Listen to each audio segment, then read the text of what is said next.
Hi, and welcome to this new podcast of ours. My name is Lasse. I'm here with my co host, Chris Pittman, and we're going to talk about the podcast in this episode and what you can expect, and a little bit about general reenacting.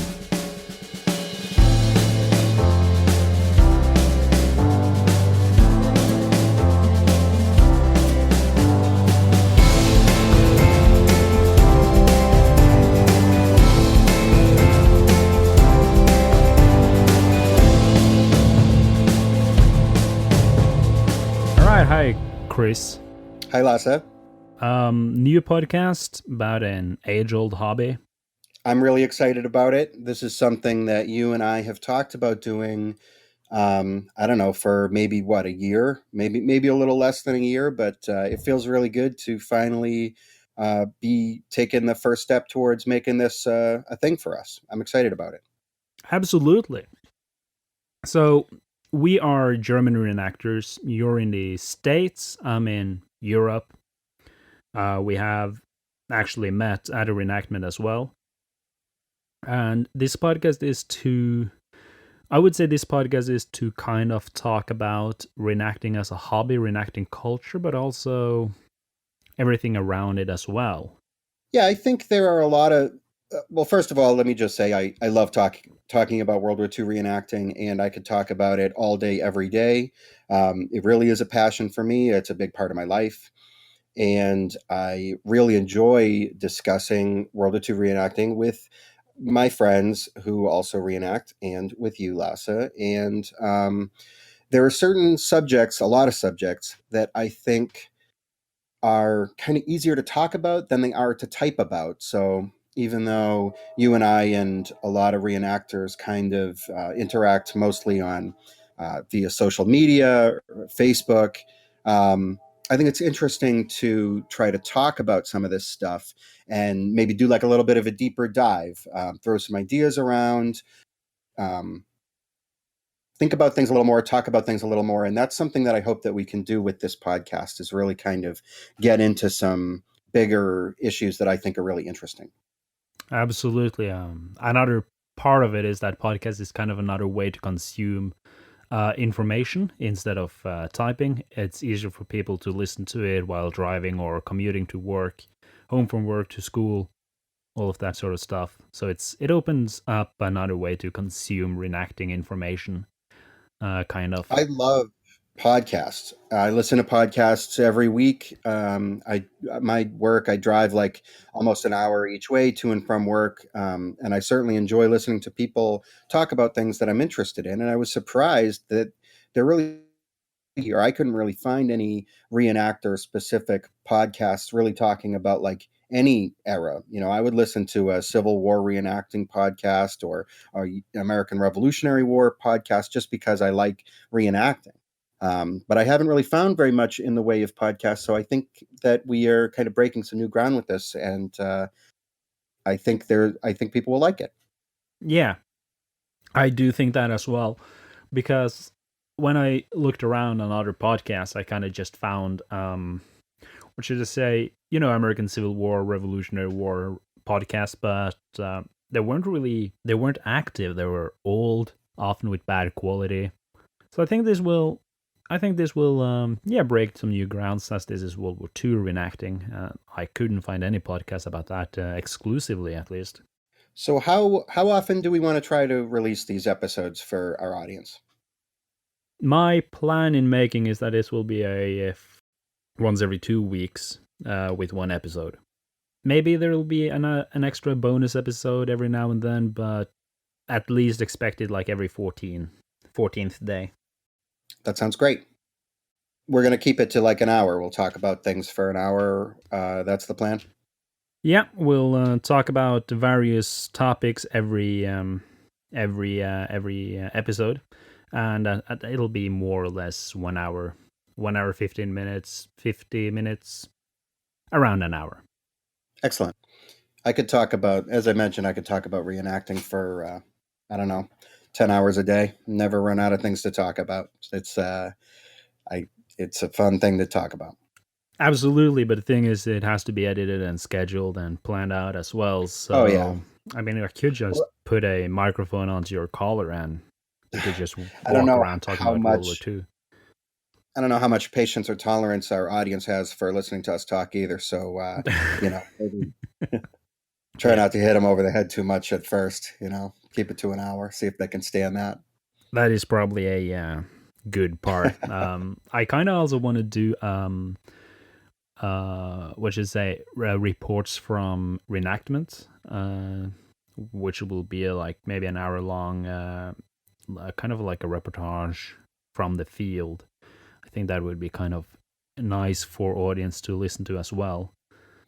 I would love to have the opportunity to listen to reports from reenactments that are too far away for me to go to, and hear different perspectives of people who are there doing different things. That's kind of funny about reenacting in Europe is when you reenact with other Europeans, you have everybody dressed as Germans, but they speak like seven different languages. Yeah, I can't even imagine what that would be like. I also want to do talk to other people than just you, um, who specialize in other kinds or uh, other aspects of World War II reenacting. But that will come as bonus episodes. Cool. Um, so maybe we should kind of start by introducing ourselves. I know that probably a lot of the people listening to this first episode when it comes out are people who are familiar with you and I from Facebook, but hopefully eventually we'll have an audience of people that maybe are not familiar with us, maybe people who aren't even World War II reenactors. Um, so maybe we should just launch into kind of like a little bit of an introduction to let people know who we are and what we're about. That's a great idea. Who shall start? That's a big question. Well, I would like to start by asking you some questions because Ooh. we know about I know you and I have known each other for more than a year, but we've actually never really talked too much about um, how your group got started and kind of the details and information about the reenactment group that you're in. So I'd love to hear the story about that, how you got started in reenacting, and how you came to, I guess, start or be involved in the group that you're in. Wow. That's a question that can take a week to answer. Um, so basically, I started reenacting quotation mark for real back in 2010 to no 2013, I guess. I'm actually pretty new. I've been looking at reenacting since I was a child, but the problem was that Norway doesn't have any reenactment groups back then, at least. I found these guys doing World War II airsofting, which was kind of like the only substitute to reenacting. So I did that for a little while, bought some really hideous kit that I will never even talk about. Um, and but eventually, it was too little. It was not. It wasn't reenacting. It was airsofting. So that was kind of the biggest non-appeal to it. But I met some like-minded people who were into reenacting but did the airsofting because there were no reenacting groups in Norway. So we talked about forming a unit, and that's basically what we did. But we did it pretty simultaneously with another Norwegian reenacting unit who does SS. But at the time, there were absolutely no groups, so I basically had to start my own unit and start finding people. What's your unit called? Right now, it's called The Division Living History Group. Cool. We changed the name I like that. from I like the generic name approach, sort of. yeah. That's we had a very specific name of Panzeraufklärung Abteilung 9, but we decided to go for something more generic because generic gives us more options, so to speak. Absolutely. So yeah, it's been a very long and rough ride starting your own unit from absolutely scratch with no reenacting experience. But I think yeah, it's come along.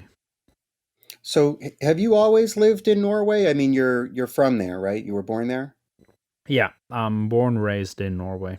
I've lived in a few different parts. I'm born in Trondheim. I lived on the northwestern coast for a few years, and now I'm in Oslo. For How old are you? those, I am 27 years old. I'm older. I'm 39. I'm going to be 40 this year. I'm an old man. Oh, we need to have a special celebration episode. Yeah, when I turn 40, I can officially be a boomer or whatever. Um, You can start becoming grumpy on Facebook. I'll start becoming. I've been grumpy. I'm the grumpiest guy. This is true. Yeah, everyone knows. Well, let me ask you this, Lasse. Why did you want to get started in reenacting? Like when you were a kid, what was the appeal of reenacting to you? I think it's more or less getting hands on with history. I've always loved history. My dad actually have been doing reenacting ever since he was my dad, I guess. But that is Napoleonic reenacting and the Nordic War that happened at the same time as the Napoleonic War, of the same reasons as well. And I always went to like Viking reenactment fairs, which were also big in Norway, but there were no other forms of reenactment in Norway. And I wasn't really too interested in the Viking era, not too interested in the Napoleonic era. Like I, I have always loved World War II, and I've always like wanted to do World War II reenacting. So, what about your group that you're in? What kind of events do you guys do? We do a few public events. We're blessed by not having the cheesy, huge reenactment public events. Our public events are more like at other kinds of events. We also do a lot of private events where we do kind of tacticals by ourselves in the woods. Also, we do go to events with other units elsewhere in Europe and do private events with them.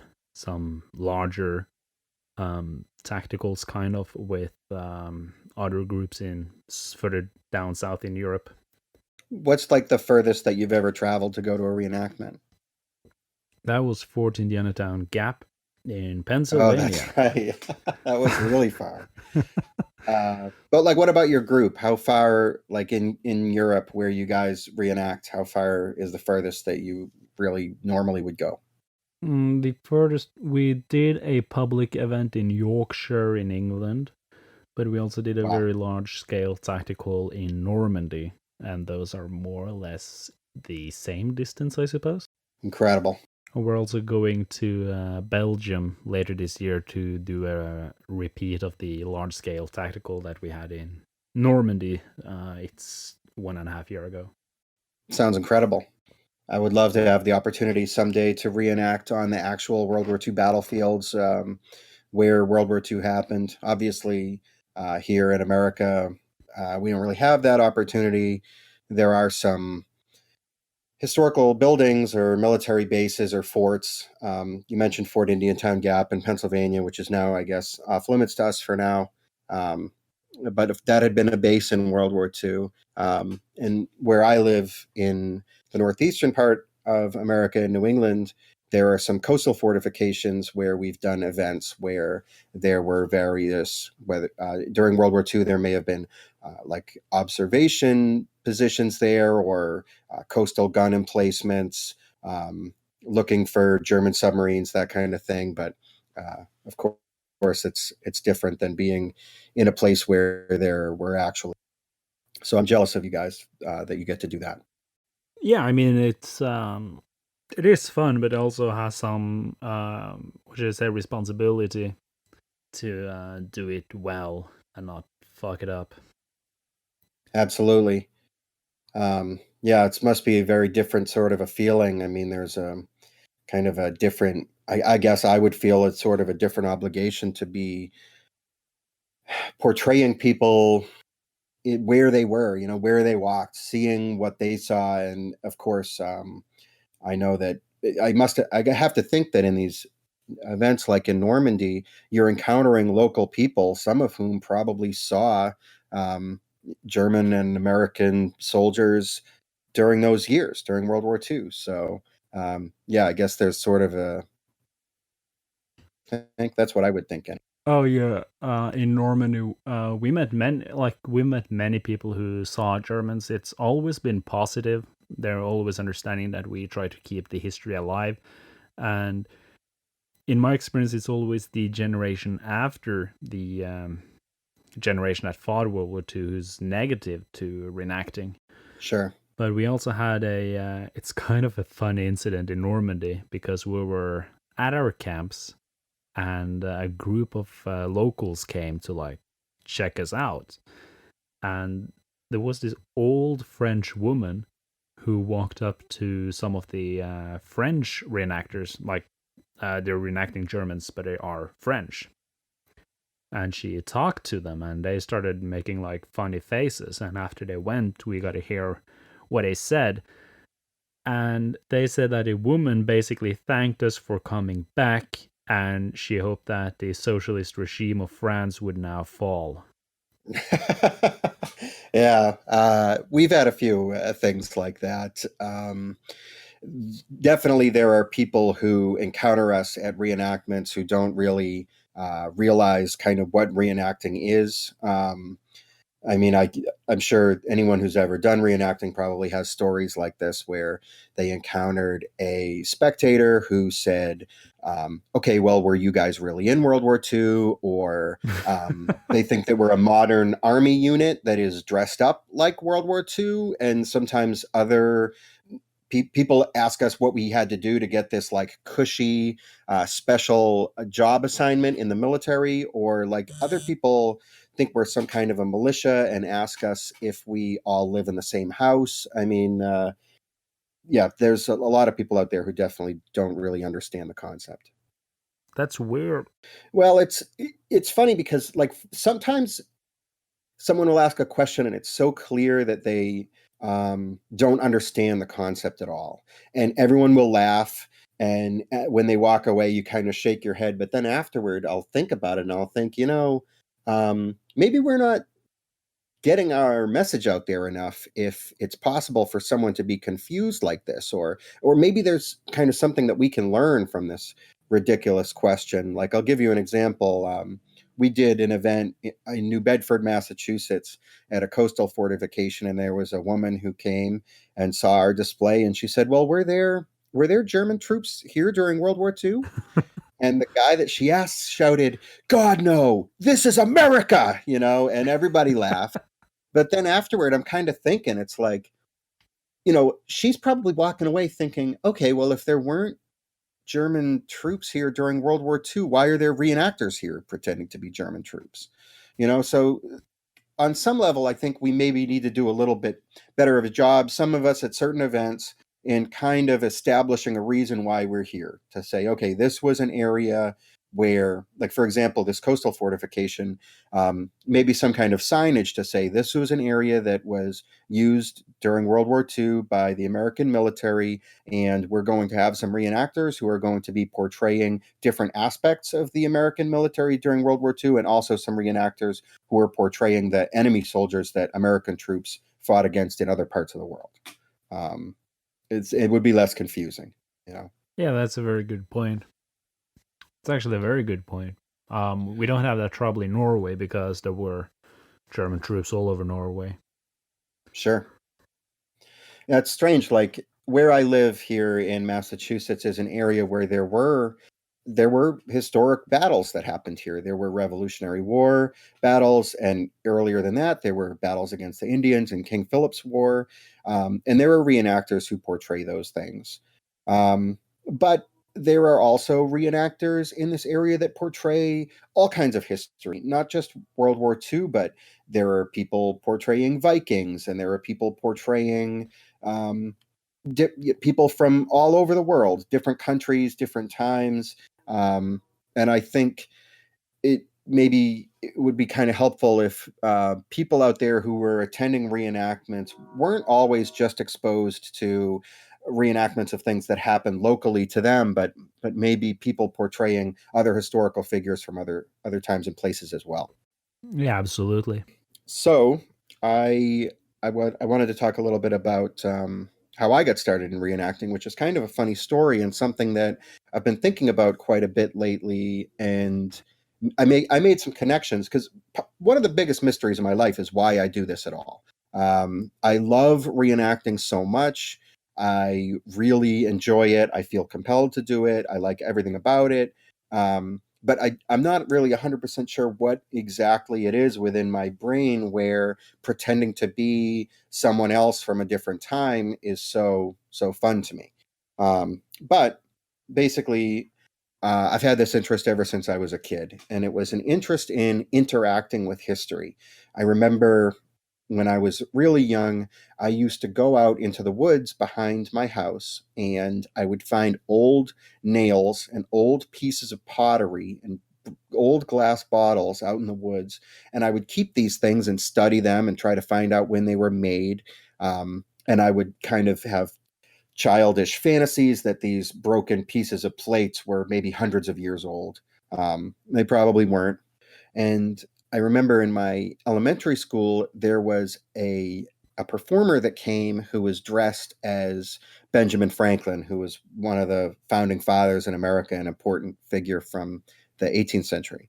And he was dressed up as Benjamin Franklin. He was pretending to be Benjamin Franklin. And I was so amazed by this guy. And I thought it was so cool. And I thought, man, when I get old enough, I would love to do something like that. I mean, I actually had the thought I would love to dress up as Benjamin Franklin.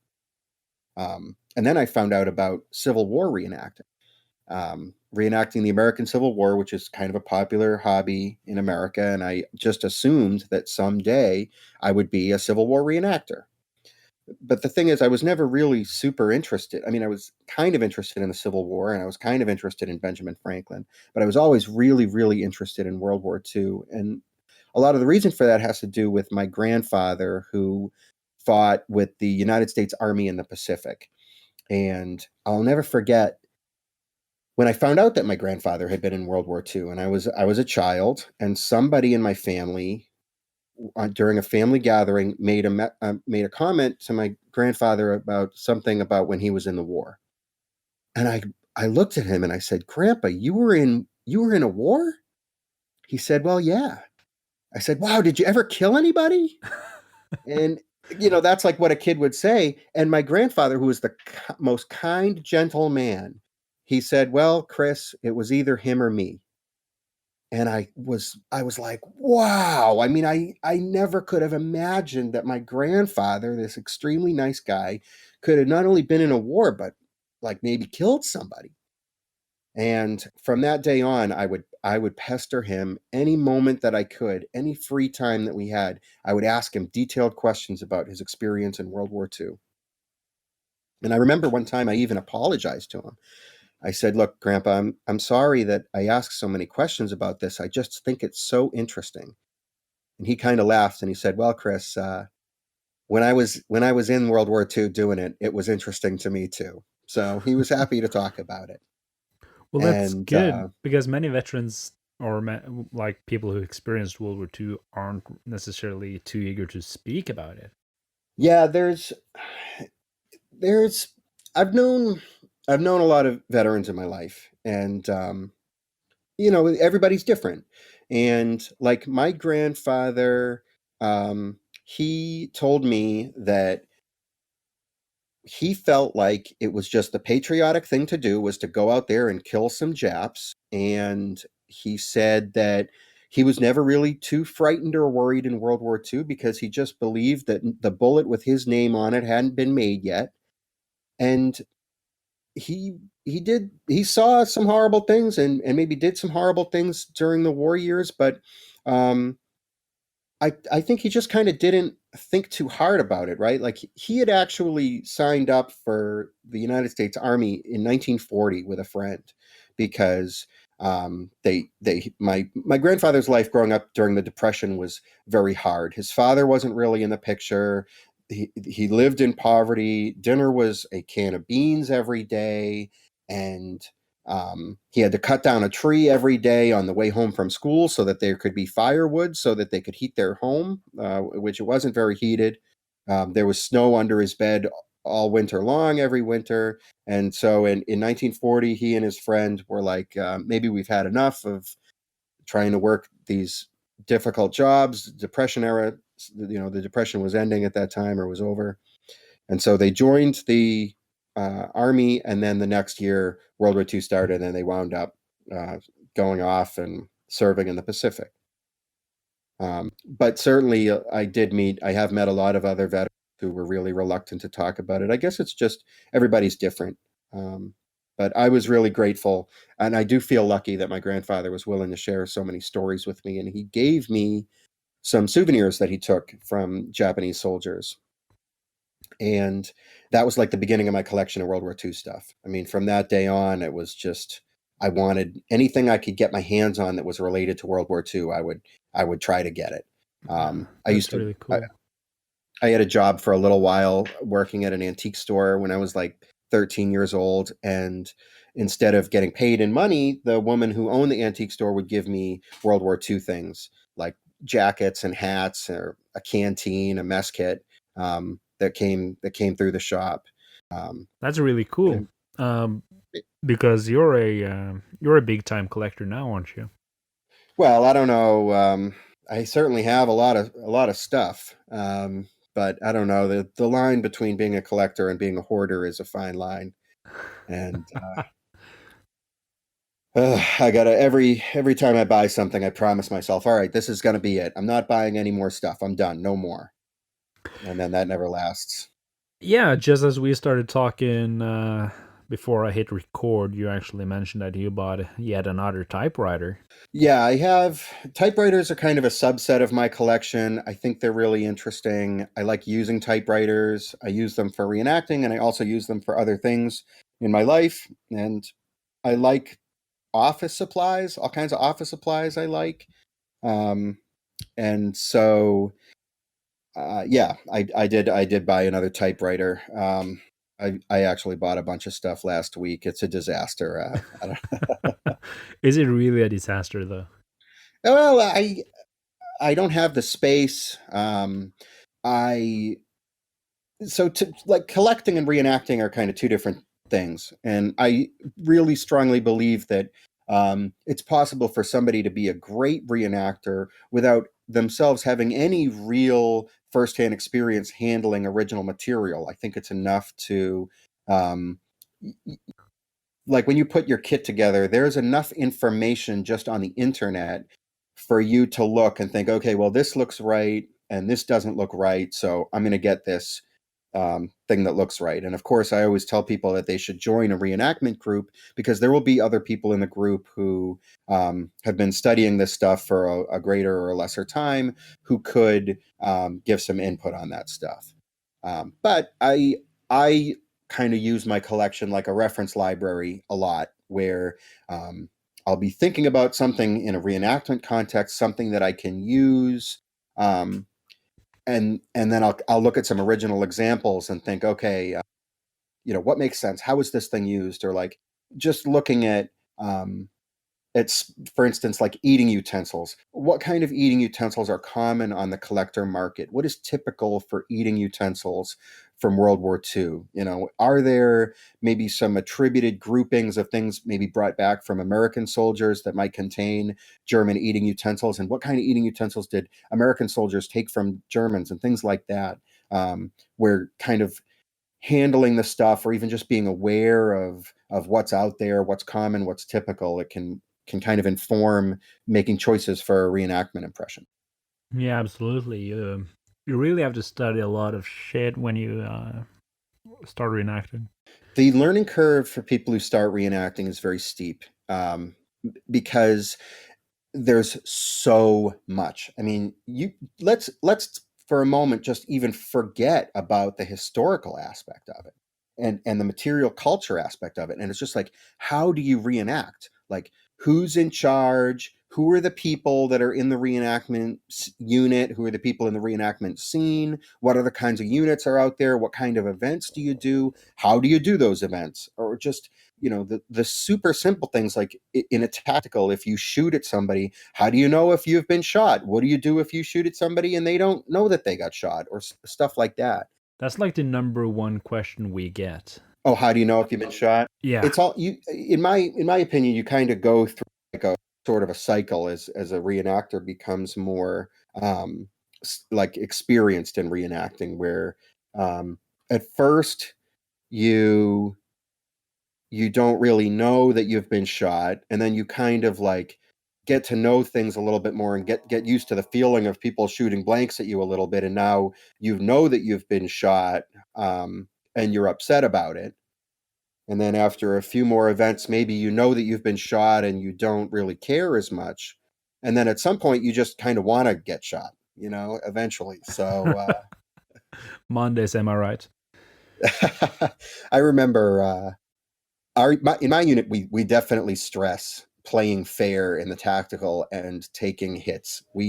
I would hate to see somebody in my group continuing to bang away at the enemy long after they should have taken a hit. And sometimes this actually works out in an embarrassing way. We did an event last year, and I think there were like 8 of us that were advancing through the woods, and it was a terrible place to be advancing. It would have been a super easy place for there an ambush to be, and of course there was an ambush there.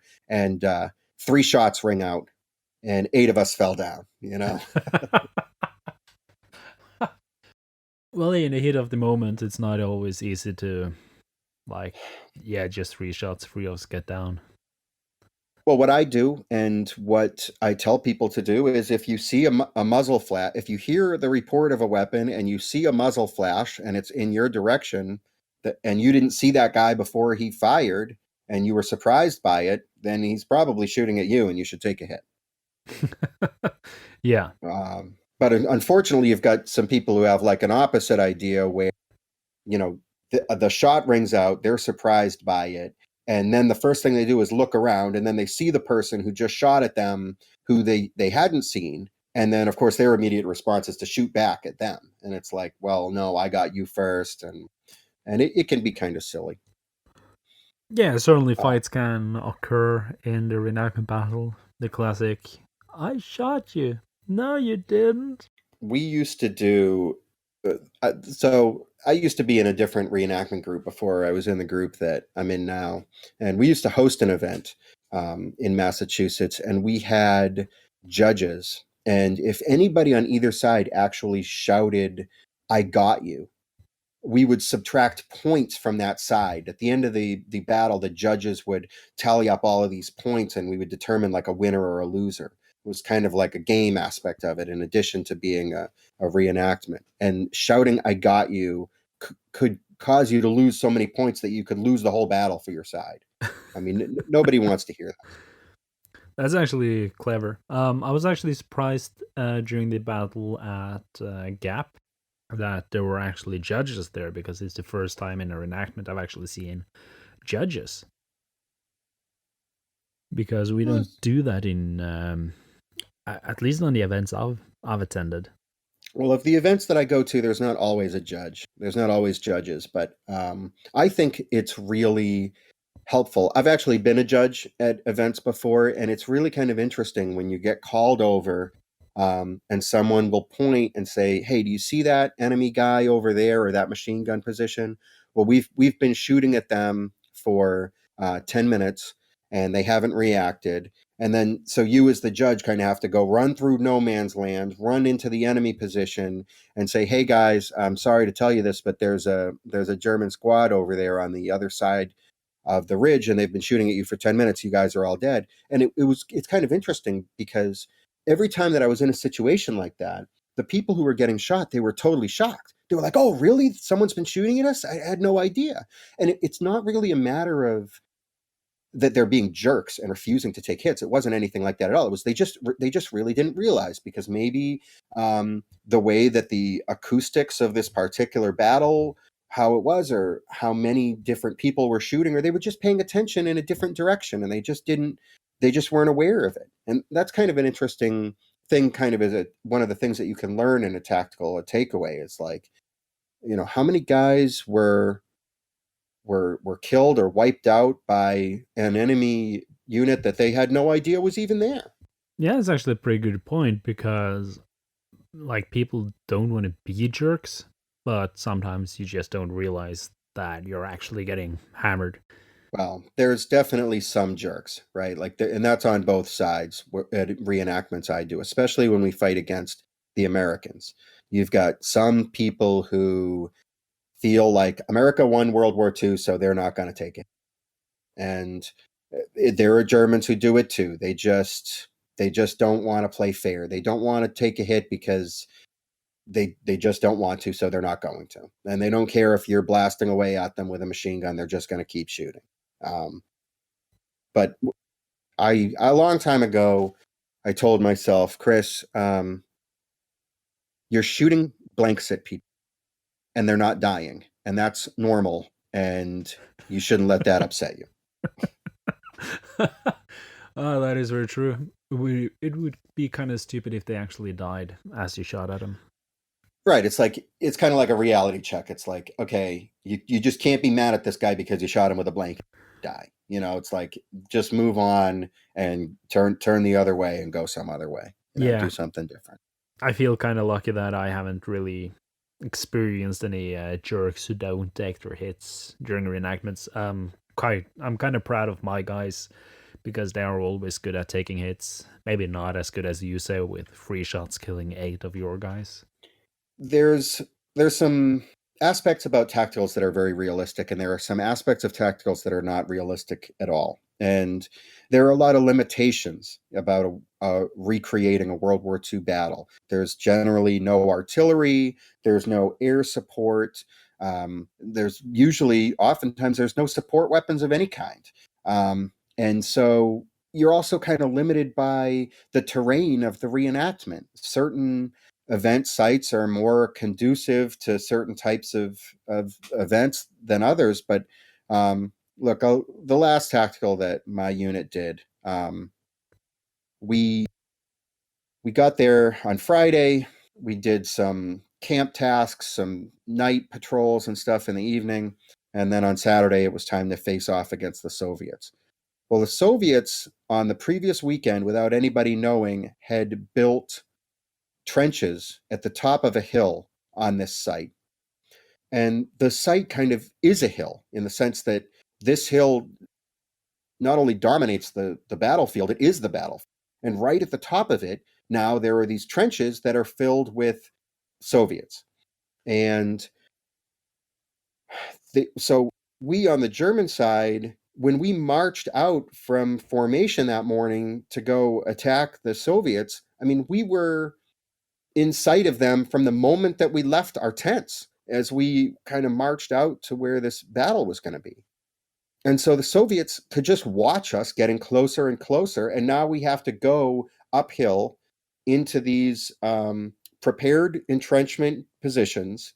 And the Soviets outnumbered us. And it's just like there's no way to win in this situation. There's no conceivable way that you could like they wouldn't do that in World War II is kind of what I'm thinking. The Germans wouldn't send a squad or 2 squads or a platoon of men uphill um, into like an open field that had trenches in the middle of it filled with Russians. But that's kind of what we had to do. That was how the event worked out. And so I don't let that ruin my day. And in my unit, we don't let that be a problem for us. So we'll just kind of plan out in advance how we're going to do it. So maybe it's like, okay, we've been assigned a task at which we cannot succeed. We are going to fail. So let's figure out how we're going to fail. Maybe we're all going to surrender. Maybe we're all going to run away as soon as the first shot is fired because we're poorly trained and our morale is bad and we're just going to flee.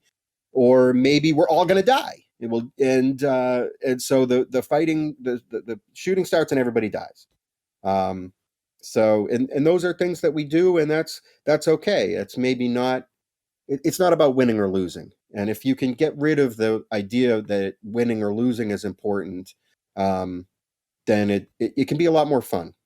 Yeah, absolutely. As I usually say when you go to tacticals, is that the winner is whoever has the most fun. That's a great attitude. Kind of a childish attitude, but the people love it. At least in my unit.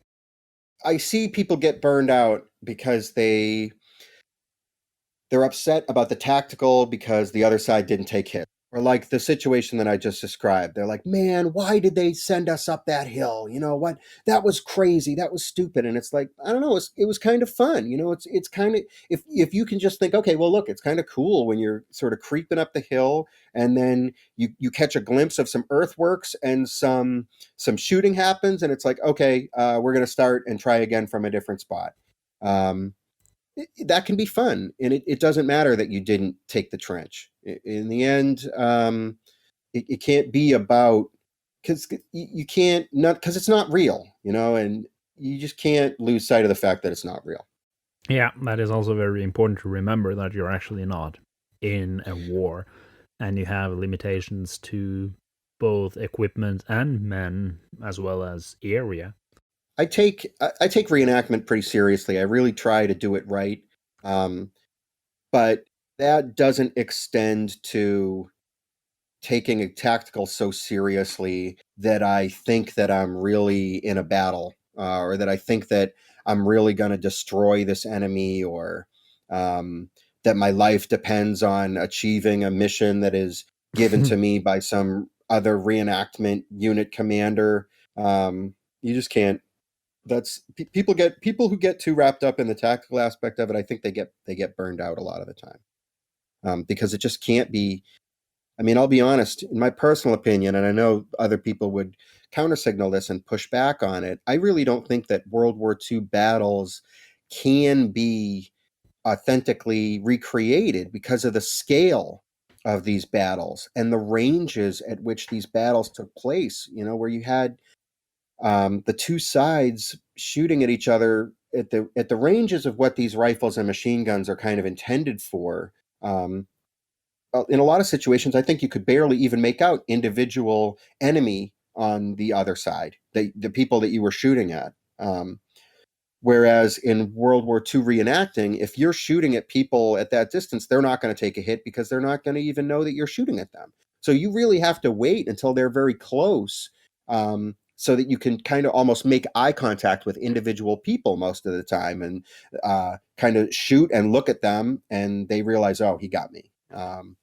And that's all, like, I think in World War II, that would be considered close combat, basically. And that's the range at which kind of all World War II reenactment tactical battles kind of have to take place because of the nature I of think blanks. they actually take place even closer than what would be considered close combat.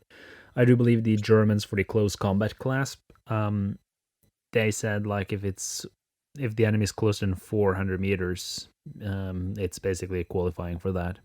So every reenactment battle I've ever been in was close combat. Yeah, because most Yeah. reenactment battles usually take place like 200 meters tops. Even if I saw someone 400 meters away, it would be a waste of ammunition to shoot at them. Yeah, They're never going to even realize what's going on. and most And they're shooting in World War II happen at around 600 to 700 meters. it's totally different. It's just totally different. And so that was kind of a realization that I had to make. When I got started in World War II reenacting, it was back in 2000, and I was like 21 years old back then, and I was really excited about the battles. And I remember the first time that I took a shot at someone and I saw him fall down, and it was a real thrill, you know. It was like being in a war movie or a video game, but real life, and it was it was exhilarating. Um, I mean, I remember the exhilaration of the very first time that I ever fired a blank, and it was a real loud sound, and there was the flash of the gunpowder, and it was, you know, I think my heart rate went up, um, it was actually kind of surprising how soon that almost became boring for me. Where now I could fire blanks in my sleep and not even wake up, and the thrill of getting a kill, it's been gone for me for a long time. Yeah, Um, I think that's universal for all reenactors who have been reenacting for more than a year, I guess. Sure. I think some people, there's a certain type of person that really still does like it, but I definitely think for most reenactors, um, the kind of thrill aspect of the combat part of the tactical goes away, and what still maintains interest is kind of the historical aspect of it, you know, of how it feels to wear your gear in a different configuration, and or look at an original photo and see a guy doing a certain thing or wearing his gear a certain way, and then you go out there and do that, and it's like maybe you looked at a picture of it and you couldn't understand why they did it, but then you went out there and you did it yourself, and it's like, oh wow, this is a lot more comfortable than I would have thought, or like, okay, this enables me to um, carry my rifle more easily or something like that. Yeah, um, absolutely. I also feel that as soon as people get over the combat stage of reenactment, they kind of start looking into alternative impressions to do. That's usually non-combat impressions. Well, that's definitely the story with me. I started off in a group that portrayed the group that I was in originally was called Third Panzer Grenadier Division, and That's the they're still first unit around. you went in to? That was the very first unit that I was in, and they were and are a great unit. It's kind of funny how I got started with German reenacting. Believe it or not, I always assumed that I would, like I mentioned before, I assumed that I would do Civil War reenacting. And then I think around 1995, I saw some pictures in a magazine of World War II reenactors in Texas. And I started dreaming that maybe someday I could go to Texas and do a World War II reenactment down there. And um, a few years later, when I got a computer at home for the first time, I was looking for original World War II uniforms to buy on the internet, and I found the At the Front website, and they were selling reproduction World War II uniforms for reenacting. And they had a links page on their website that listed other World War II reenactment units in America. And there were some World War II reenactment units that were in New England. And I was, where I live. I became very excited. And I started thinking, okay, well, I'll find a unit that does the World War II American Army and I'll join it. So I went to all of the websites for the different units that were in my area. And it seemed like all of the American websites, the American Reenactment Group websites said, well, we want to honor World War II veterans, and we don't really take this too seriously. For us, it's just about having fun, and we have a relaxed attitude, and it's a weekend out with the guys, and a way to remember our military service time and recapture the camaraderie that we felt in the Army.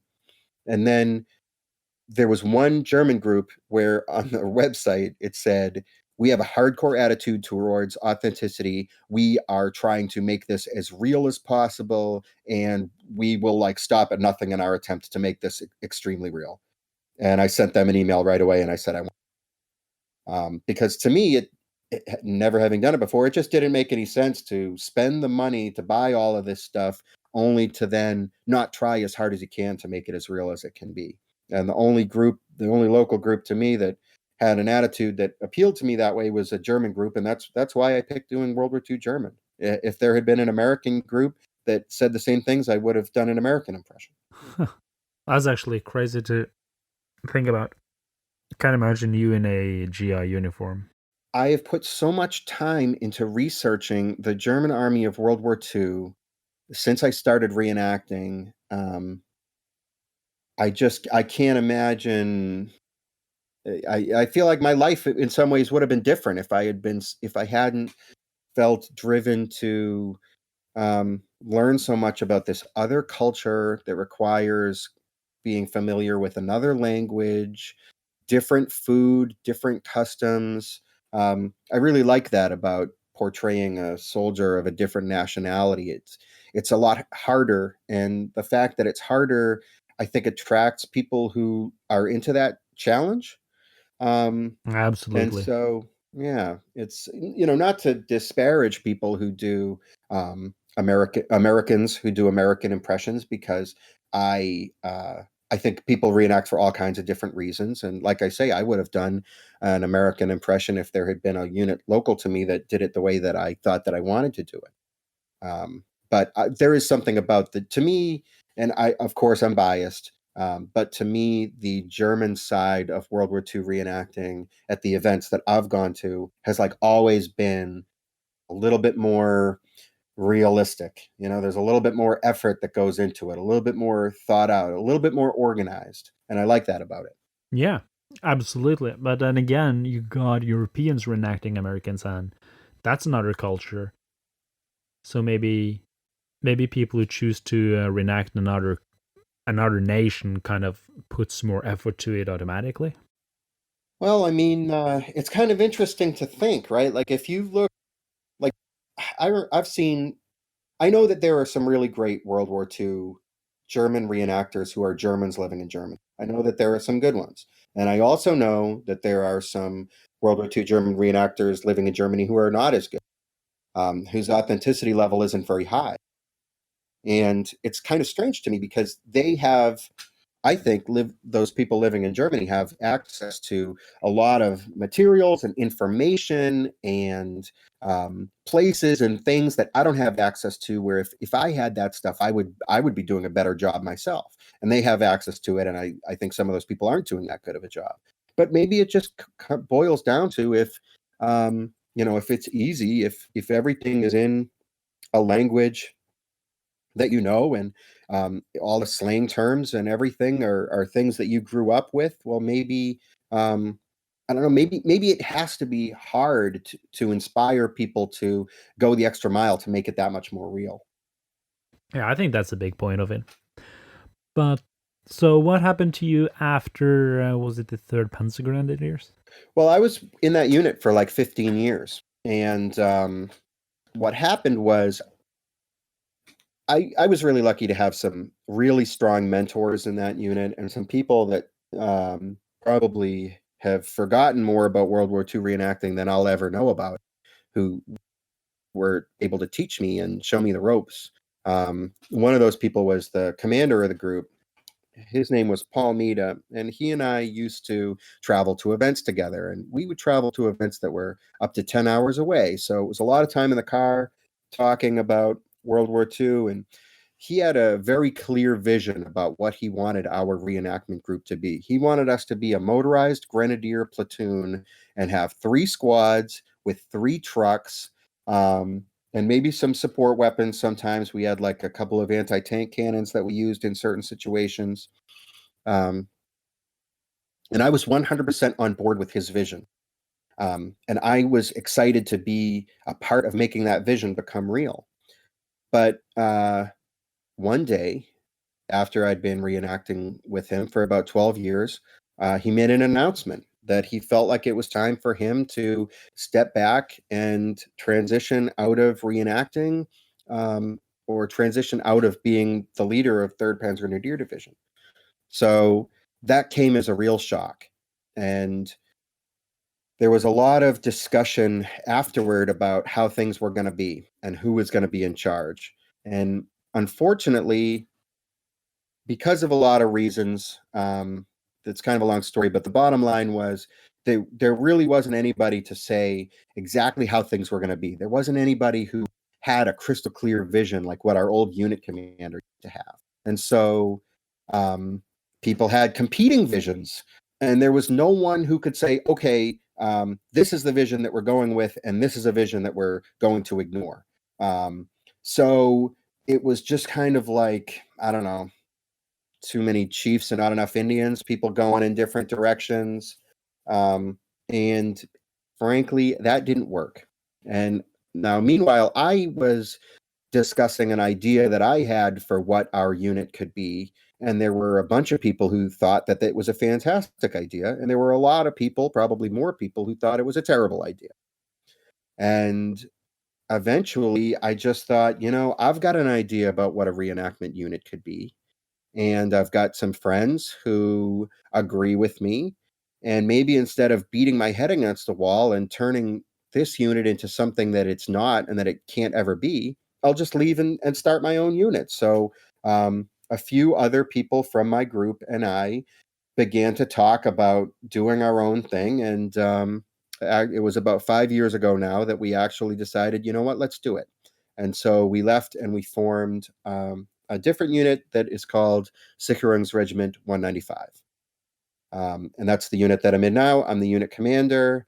We have kind of like a sub branch in Switzerland. And we have some guys in the southern part of America and some different people in other different places who are kind of a part of our project too. It's been really fun seeing this project come to life and seeing it take shape in ways that I never even could have imagined only 5 years ago. Yeah, because Sicherungsregiment, that's rail line troops. Do you think that is related to getting bored of tacticals, like battles? Oh, absolutely, it is. I got bored of tacticals a long time ago, and even so, we were doing Third Pence Grenadier Division, and after our unit commander left, and this kind of like motorized grenadier platoon idea went away, I thought, you know what? I'm just going to do a clerical impression. I'm going to be a Schreiber working under the Hauptfeldwebel in the company Schreibstube. And I really immersed myself into this, into filling out paperwork. What kind of paperwork they would do, what kind of office supplies they would have, the minutia of the office. And I I found that to be really, really satisfying. But of course, it wasn't necessarily possible for me to have a Schreibstube set up at an event at which somebody else is in my same squad, right, is trying to be a machine gunner. I mean, it didn't work. It didn't make any sense. But it had been a long time, even when I was still in Third Panzer Grenadier Division, that I had decided that a rear area unit, a rear area impression, to me offered more opportunities for realism. Because, as I mentioned, I really don't think that World War II battles can be realistically portrayed. So doing something that in the rear, um, there's more possibility there to be successful in making it real. That's what I decided. And that was part of what informed deciding to do Sicherungsregiment 195. I agree with that. And when I came to Gap and met you for the first time in Pennsylvania, um, you had set up this huge office in the first floor of a barracks building together with a bunch of your friends. And there were like, I don't know, 15 typewriters just hammering away. Yeah, Like when I came to Pennsylvania, I saw a lot of, what should I say, crap that kind of blew my impression, like my immersion away. sure. And then I was to step inside this modern US barracks building, obviously American because it's a whole different style than the German ones. And I walked in there, and as I heard all the typewriters and everybody working, it kind of was like, wow, this is the immersion zone. That's cool. Yeah, thanks. Thanks for the kind words. I what we did at that event was something that was really special to me. It took a lot of people with a lot of different skills working together to create what was a functional World War II office. Um, and we did a lot of real work at that event, and the work days were long. It was useful, but it was very, very satisfying. It was, to me, it was really easy to forget that you're pretending to do something when you're just doing something, and it feels natural because it's what you have to do, it's what you're doing. um, to me, those are the best parts of World War II reenacting. It's also great seeing photos on your Facebook page and your Facebook groups page about all the other setups you do of offices. Last time I think it was in Stalingrad in Ohio. Yeah, the so as I mentioned, I when I was in my previous unit, I was really focused on this Schreiber impression, and then when we formed Sicherungsregiment 195, a lot of people assumed that it was going to be like an office unit, but we didn't do office stuff. People were surprised when they came to our setup and there was no paper or typewriters, and instead we were set up to guard a bridge or do security details at a crossroads or something like that. And then, kind of only in the last year or so, have we done any actual events with my unit that included an office setup. I for the first When we first started, I didn't want to even use the office stuff too much, except for at Gap, which was what we did at Gap was kind of like a separate thing that wasn't even really a 195 thing. It was just kind of a unit specific coming together that was just for that one event, that was kind of independent from my unit concept, you know?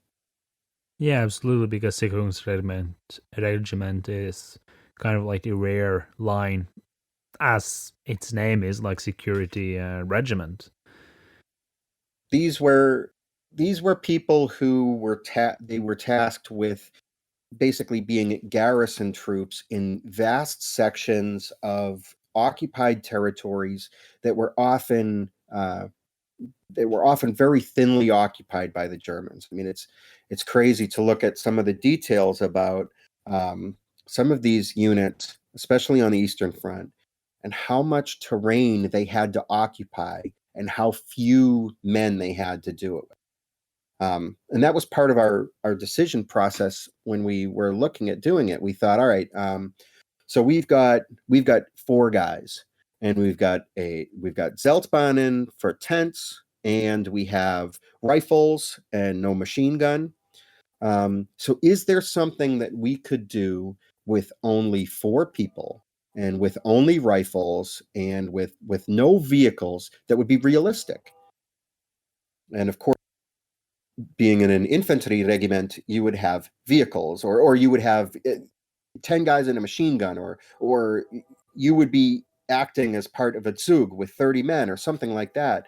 But when we started to look at Sicherungs, we found out about these units that were so uh, they were so strapped for manpower that they were forced to spread out their guys into these isolated, far-flung outposts with very, very few people.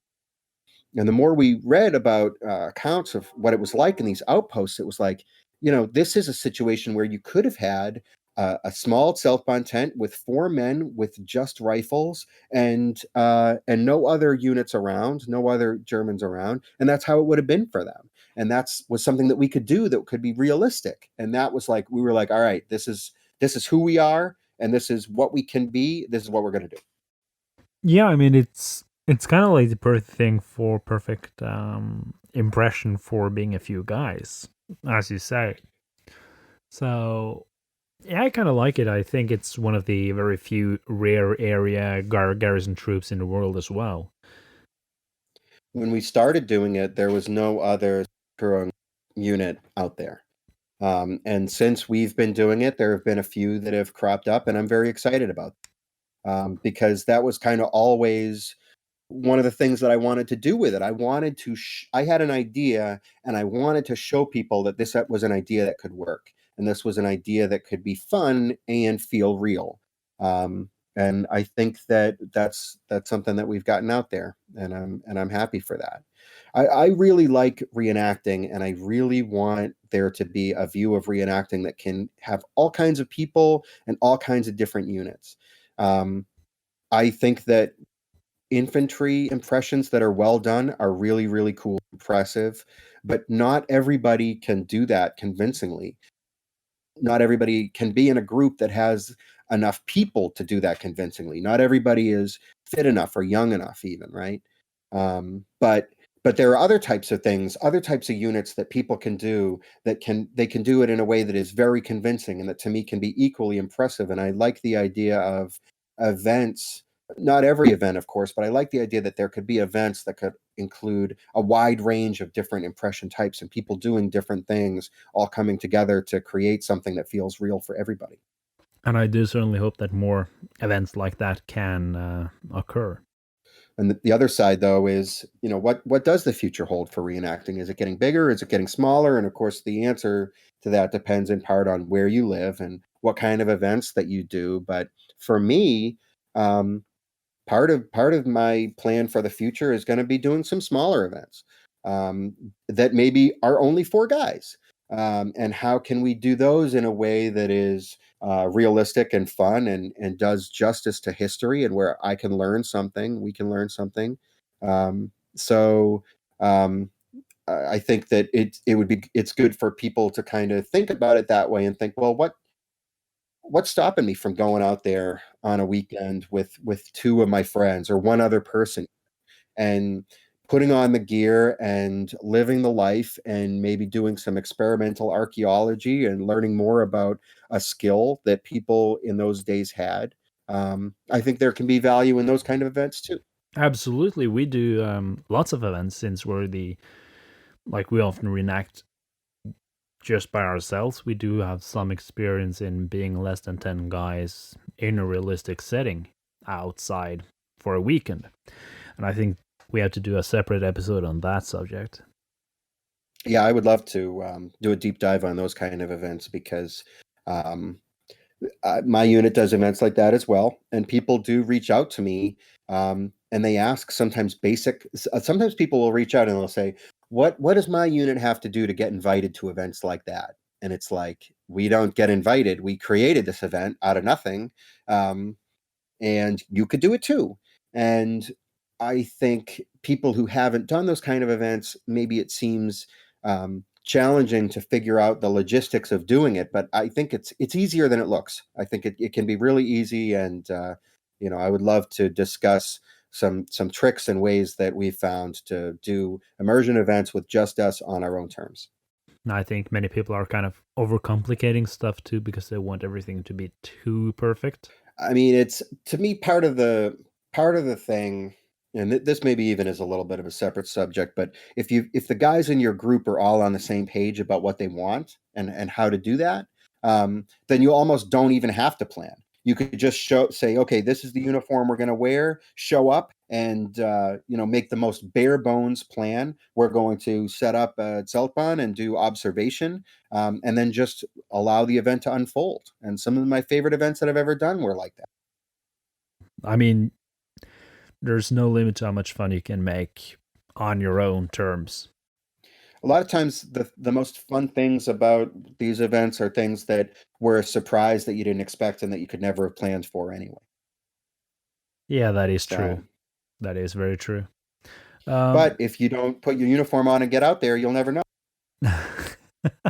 that's the thing. There's too many, what do you say, garden reenactors, people who just, Well, and that's kind of a thing that's happened, I think, with social media has sprung up where you can get attention on social media by having a perfect kit and having a photograph taken of you in your perfect kit in front of your fence in your backyard, or even in a photo studio. And that's not totally without value, but to me, it's not really reenacting, right? It's kind of something else.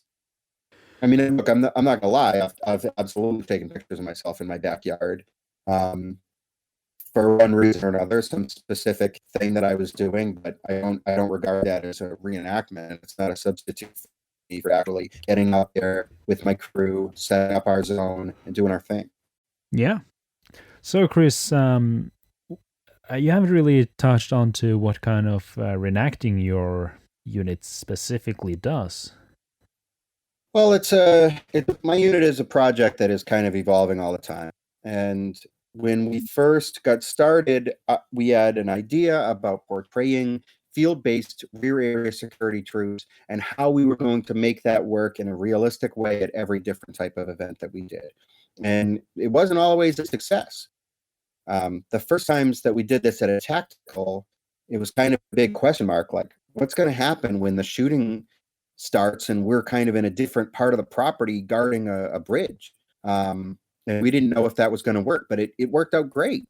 It felt real, kind of being away from the front, but maybe hearing the fighting come closer. Or another thing that Sicherungs troops did that we would do at tacticals was secure areas in the wake of an advance. So the front line would move away from us. We would move closer to the front. The front line would press forward. We would move forward and kind of secure the area in the rear. So we also tried doing some public events where instead of doing the traditional sort of lay out your gear and answer questions about it to the public, that we would instead do it in a more immersive way where we would be focused on doing period type tasks, living the life, and then maybe the public could ask us questions and interact with us that way.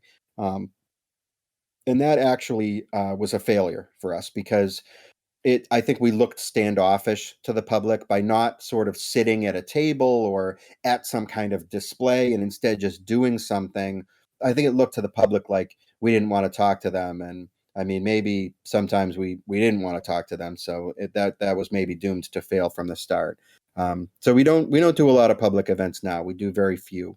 The ones that we do, we're partnered up with legitimate museums or historical sites, and kind of trying to be a part of a curriculum that they have created or be part of their idea for how to interact with the public. Um, but we've kind of always focused on doing immersion events where it's just us, and we will have events that are training events where we train in specific skills, whether it's just a refresher course on German rifle drill and marching, or hunting for partisans in woodlands, or maybe we'll focus on something very specific like setting up a tent in a specific configuration, where we're building something. um, and we try to do one event a month, although last year we had some events that got canceled and it wound up being a kind of a sparse year. I think we only did 8 events last year. I hope we'll be doing more this year. We have an exciting project coming up where we're going to be working together with the local Russian World War II Russian Soviet reenactment group, um, building some bunkers on a property where we do a tactical every year in October. And I'm really excited about that. That sounds really great. Every time in the past, my unit has had the opportunity to build like permanent or semi permanent field fortifications. That site has immediately become off limits to reenacting after we built it. So my fear is that we may have a supernatural curse that is affecting us, and I hope that this curse will not affect this property where we're going to be building the bunkers, because I really like that site, and I'm almost afraid to dig there because I would hate to see it go. Yeah, absolutely. It's stupid when you find a place where you can dig, you start digging, putting a lot of hours of work, and then just can't It's be there heartbreaking. anymore. It's just heartbreaking. We've had some really beautiful field fortifications that we've built. We've had some extensive trenches that we've built over the years, and those sites are all gone, and we'll never see that stuff again. If it even, I'm sure that somewhere out there in the woods, there's still trenches and, it, earthworks that are just kind of reverting back to nature now, but I'll never see it. It's sad. Yeah, that really sucks. Like the worst part about it is, I think, is all the hours you put into it just gone.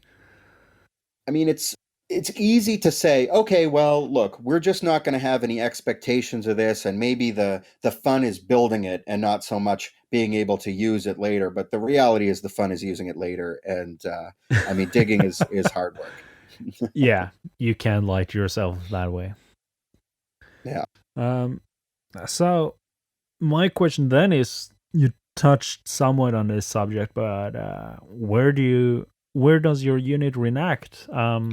What's the furthest you've gone? I mean, first off, where Well, in America do you live? I live in Massachusetts. I actually live in southeastern Massachusetts, which is an area that I really like, and I'm from here, and I'll probably spend the rest of my life living here.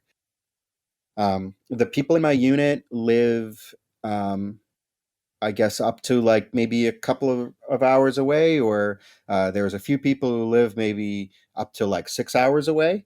So we have members kind of scattered over most of the northeastern part of America, although most of us live here in Massachusetts, which is a pretty small state. We've got a good local crew of people who live close enough together that we can kind of carpool to events, and it makes the logistics a little bit easier.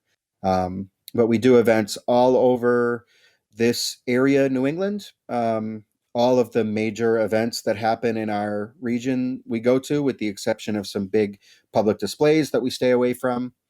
And then we'll travel as far away as Pennsylvania uh, to do events. So that's like a 6 hour drive. Sometimes we'll drive up to 10 hours, but that's unusual. We're lucky in that we have some really good local events that are within a couple of hours of most of the members, so that we have some great events where we can have a pretty good turnout.